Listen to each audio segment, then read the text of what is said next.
Hello everyone, welcome to CMKL Special Talk 2022.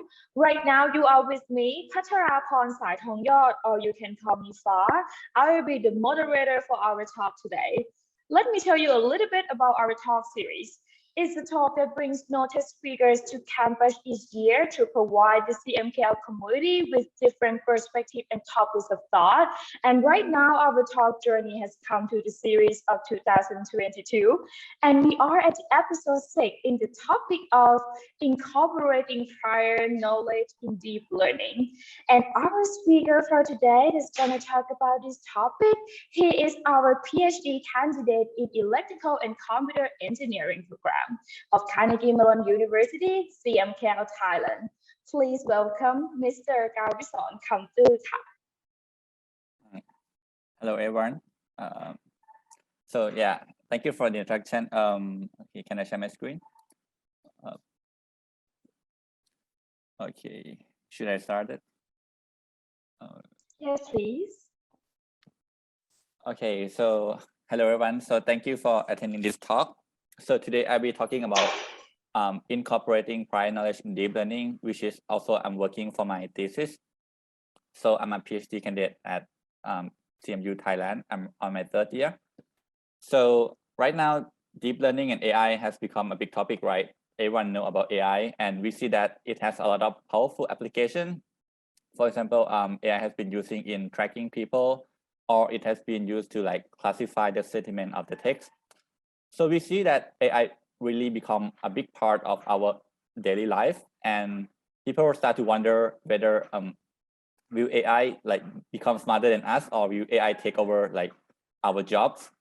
So before like the start of this talk, I want to ask you all like a philosophical question. So first is like, what is your definition of intelligence?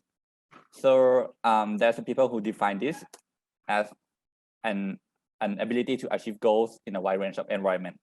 So there are two things to note here. First is that the ability to achieve goals mean that intelligence is thought of like the ability to do a specific task skill. For example, like ability to like classify images, or ability to play chess or AlphaGo very well.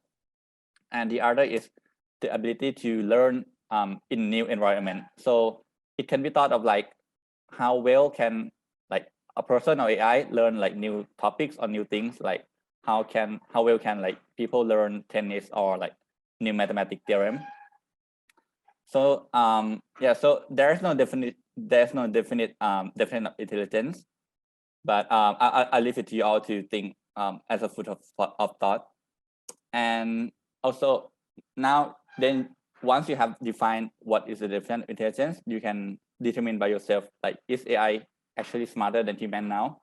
So recently, I think 5 years ago, Google has managed to create an AI that beat the Go champion. So Go is a Chinese game, and AI has finally managed to defeat like the world best player of Go. But does that mean AI is actually smarter than human? So for today's talk outline, we talk about deep learning. So what is deep learning? So this is for people who are not familiar with deep learning. And then I will talk a little bit about how people actually use prior knowledge in deep learning. So first, let's go through the overview of deep learning.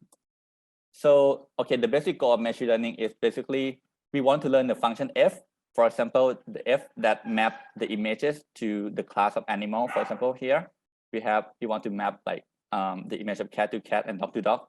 So ideally, we want to learn this function, but in practice, it's not possible to define this function exactly. So what we can do the best is called estimate the function f with another function that is easier to model. So this is the basic goal of machine learning. So the deep learning is basically we have this model, we call it H, and we have parameter data. So we have the input into the model and output the model H data X, for example, and then we have the desired output Y. For example, X could be an image and Y could be like a cat or dog. And ideally, we want our model output to be similar to Y. So H is like we call it functional form of the model. So I'll go to this later. And data is the important part. Data, we call it learnable parameter. So what actually deep learning do is to learn this parameter to make sure that the output is what we desire. So for example, h could be a simple function that just map x to data x. And our model would be just to learn like what data should be in order to map correctly. And also, if the model output is like the final output, meaning that is what we exactly want at the end, we will call this end-to-end deep learning model. So this has become very popular for a reason, which I will go through later. So the magic behind deep learning is that like you can just take any function f, and we have just a general form of function h. Then you can just find the data so that h data can fit perfectly into any function. So this is basically the magic behind deep learning that make it work so well. So what could possibly be the problem of this? So one important point to note is that AI learn to approximate the function, not the exact function. So since it doesn't learn the exact function, it might fail to do to approximate when the data is outside what we have seen before. For example, when we on the left image, only the yellow dot are given as a training data. So the deep learning model learn to fit this point very well. But like later on, when we don't have the data on this area or regime, we see that the model fail to perform at all. And we can also see on the right hand side. So for the green part represent the part where, the green dot here represent the regime where we have training data. So the AI performed very well, but outside of that, it failed to track the dynamic of the system. So this is the weakness of AI. And also, AI is also not robust to noise. For example, if we have some noise in the images or data, it could make the prediction in AI go very badly. For example, if we have like a raindrop on like a car window, or we add some noise into an image, even if not perceptible to our human eye, but AI will see a lot differently than us.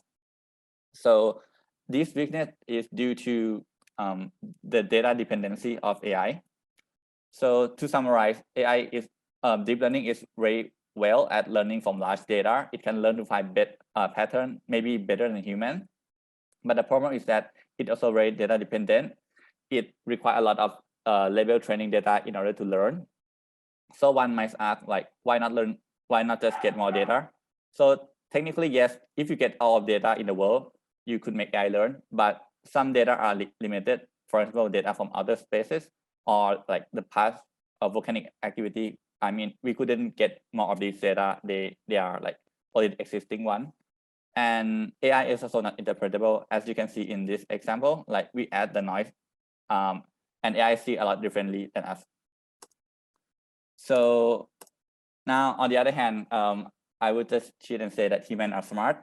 Like, for example, we see just a few samples of unicorn, what unicorn look like, and we know like we only see like a few samples of unicorn, and we know how to classify unicorn, right?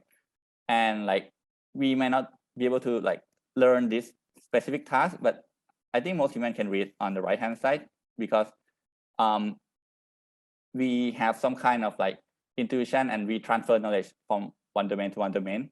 So what I think that make human, I would say, smart is because we have the ability to transfer knowledge.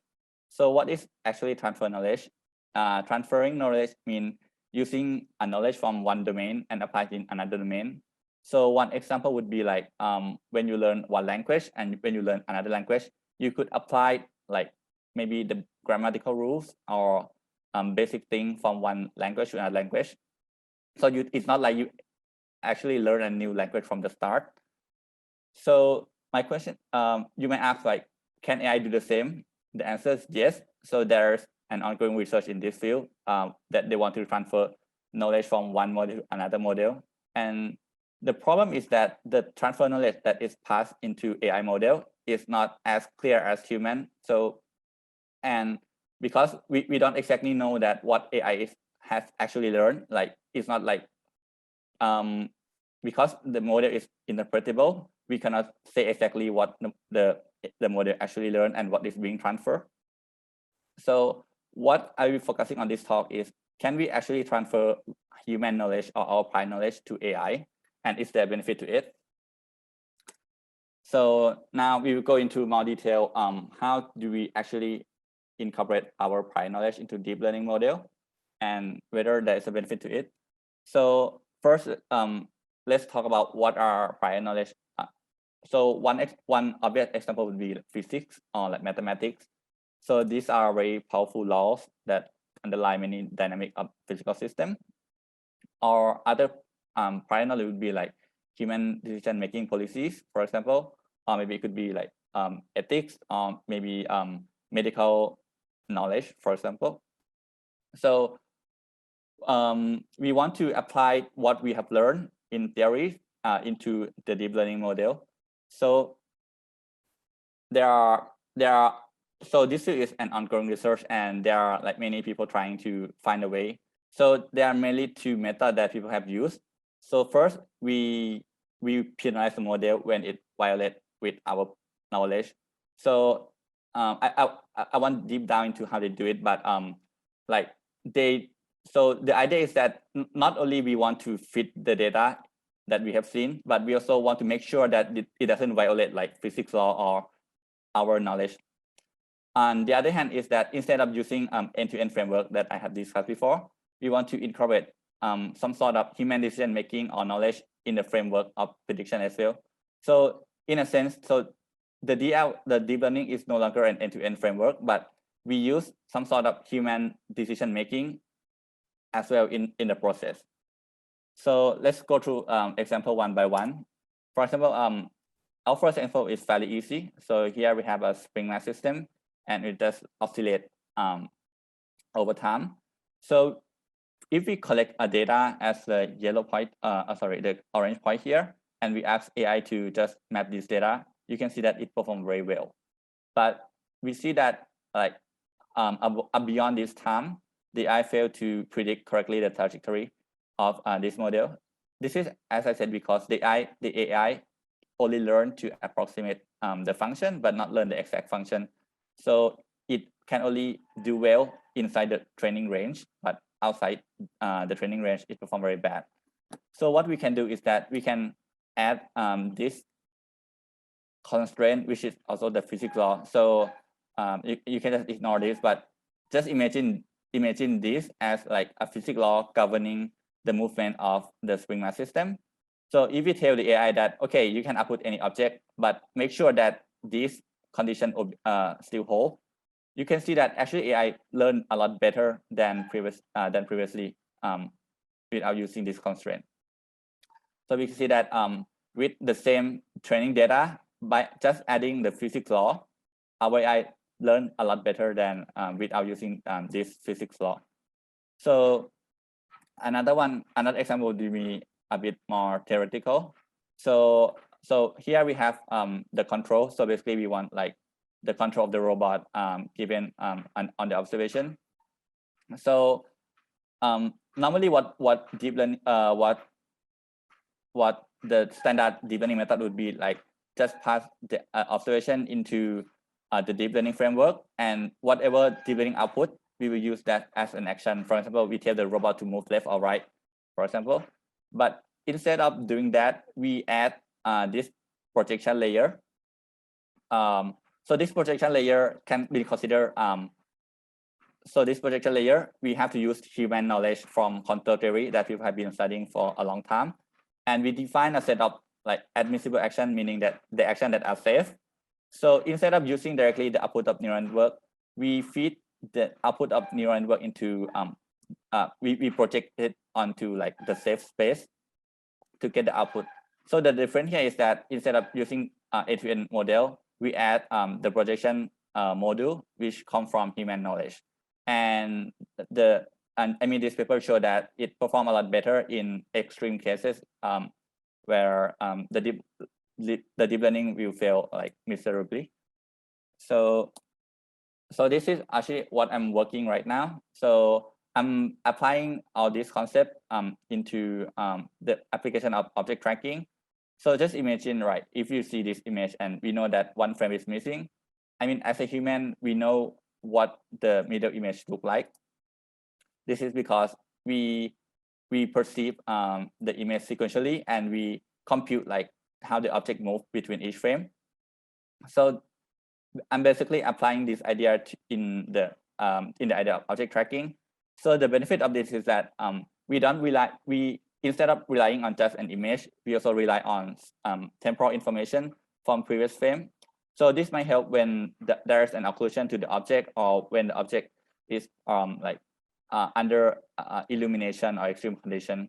So this is an ongoing work that I have been working on right now. So just my parting thought. So why do we incorporate human knowledge? So incorporating our prior knowledge can be thought of like transferring knowledge, like we learn like the science physics, which come from a lot of like observation and data, and we want to pass this data into the model in the form of physics law, for example. And in the future, we may be able to incorporate other prior knowledge, for example, in medical knowledge or ethic knowledge.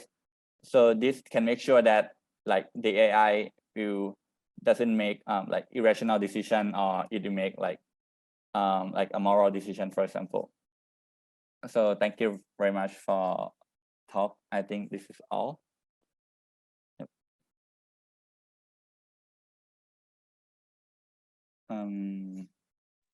Yep. Okay, thank you, Mr. Garrison, for your presentation. I think some of our audience may have questions about it. So right now we are at the Q&A session. Please feel free to drop your questions. Okay, let me check that we have the question actually from Facebook Live, Mr. Garrison. From Orning Cho, he asked that this is regression? Sorry, can you repeat the question? Okay. He asked that this is regression? I'm not sure what he referred to, but yeah, for example, this example could be thought of regression, where we want to find like the fitting line to the exact solution. Yeah. I'm not sure whether does that answer the question. So basically, okay. Yeah. Oh, yeah. Okay, we have the next question from Matt. Thank you, Matt, for your question. He asked, what deep learning model are you using? Which one? So the idea of deep learning model is that we want to have a very general form ish. So like to go into more detail, we have like a basic function of mathematics, and then we just like compose it together to make it very long. So in a sense, it's also very simple, but since we compose it until very long, it could be like a lot complicated. So the idea of deep learning model is that we want to have this generic form of model, and then we just learn this parameter data. So we don't have to look for like a specific kind of model. But I would say that, for example, if you want to classify images, right? So you'll be using models like convolutional neural network, which is adapted for images. And for language, there is another model. But what I want to convey is that you don't need a specific model for classifying cat and dog. You can use this same model for classifying cat and dog, or classifying like unicorn and I don't know, not unicorn, for example. Yeah. Okay, I understand. Okay. Shall we move to the next question? Is a question from Sanchit. Thank you for your question. He asked that could you explain more details about example 2 and 3, specifically about what do you do after the end-to-end model in example 2? Example, okay. So okay, so I'm not exactly an expert on this, but so this is the paper by Priya. So basically, what he do is what she did is that we train a neural network to output some output. You can think of here as an action, and then we use control theory to define like a set of let's say robust or good action, and then we create like a layer that like project the output of neural network to this output. So this is kind of make sure that like the final output is like reasonable or is like robust. So this is the way that she did, and there are a lot of mathematics involved behind. But the idea is that we use like the control theory from like processing signal processing to define like a set of like good action, and then we have some projection mechanism from the deep learning output into these spaces. Is it become clearer? So I think for the example 3 is still ongoing. It's still my work, but I think the idea is that instead of just using like what usual image detection do, they just detect the person here, right? But what I'm trying to do is that I'm trying to keep in mind also not just the position but also other physics quantities such as like the velocity of the object, so that we know that okay, if we see the first 2 frames, we can compute like how the object is moving. So even if we missing the 3rd frame, we can predict without seeing this image what the person would be by using like the physics law of like motion, for example. Yep.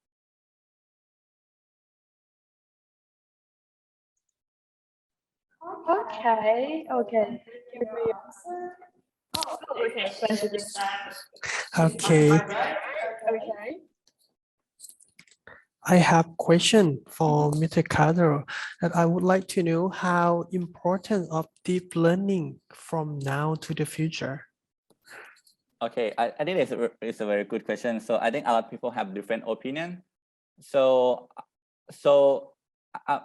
like for me personally, I think machine learning is more like a machine, so it can do some tasks better than human.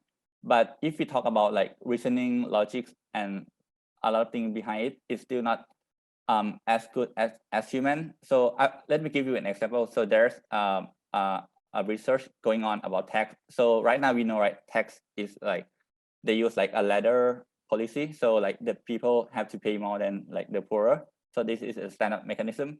But what they do is that they use deep learning to try to suggest a new way of taxing people. So what deep learning find is that actually if you tax like the middle income more than certain part, it is actually better, which is counterintuitive, right? So I mean, this paper made me think that okay, maybe we should use machine learning to maybe discover new things that is counterintuitive to human, for example. So but we shouldn't just use what machine learning said. We should use it as like a part of our decision making process, like for example like this one, or it can be used to suggest, and so it has to be combined with human, not to be used alone. Yeah, so that's what I think about deep learning in the future. Thank you, Mr. Garrison, for your answer. Okay. Should we move to the last session? Thank you so much, Mr. Garrison. Your presentation and your topic is kind of very important for us and aspect to the future. So let's move to our last session. Okay. Shall we share screen? Okay. Give me a second. Okay. Before we go. Okay, let me do something about it. Okay, before we go, let me tell you that the application for the ARC grant is still open until April 8, 2022. Just share your meaningful ideas by sending us a video with your thoughts for future AI. You could win the ARC scholarship worth up to 2 million baht. And for the next one, Don't miss ARCE Open House and Active Recruitment, a good chance to get to know the ARCE program and learn more about whether ARCE curriculum, scholarship opportunity, R&D projects, and many more. Just scan QR code showing for registration and meet us on April the 2nd, 2022. Okay. Are you ready for our next event? Okay. And for those who are interested in studying ARCE but have no prior experience with computer science or engineering, don't worry. Intro to AI Engineering by ARCE is designed to give the prospective students a test of what it is like to study in ARCE, especially students who are not have any prior experience with computer science or engineering. And last but not least, you are invited to our CMKL Special Talk next Friday in the topic of remote sensing research.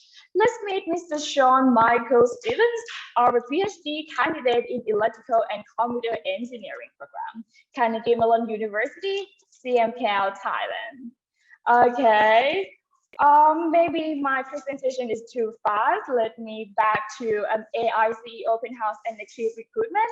As the QR code showing, you can register for your spot right now. Okay, and our event gonna here at our campus in the 4th, 6th, and 7th at KMITL Central Library, CMKL University. Don't miss the meet us on 2 April 2022, 9 a.m. to 3 p.m.